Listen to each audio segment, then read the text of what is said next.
এক যে ছিল গরিব কৃষক, নাম তার রহিম। রোদে পুড়ে বৃষ্টিতে ভিজে সে জমি চাষ করত, কিন্তু তার কপালে জুটত শুধুই হতাশা। একদিন মাটি কোপাতে গিয়ে হঠাৎ তার কোদালে লাগল শক্ত কিছু। মাটি সরিয়ে রহিম দেখল এক অদ্ভুত পুরনো পিতলের হাড়ি। ঘরে ফিরে ক্ষুধার্ত রহিম যেই না হাড়িতে তার শেষ সম্বল শুকনো রুটিটা রাখল, অমনি ঘটল এক অলৌকিক ঘটনা। চোখের পলকে হাড়িটি ভরে গেল শত শত গরম রুটিতে। রহিম তো অবাক।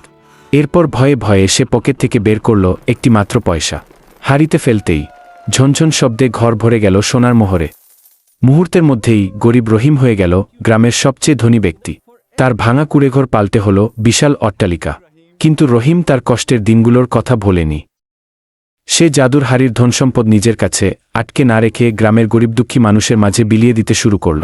রহিম বুঝল, একা বড়লোক হওয়ার চেয়ে সবাইকে নিয়ে সুখে থাকার আনন্দই আসল জাদু।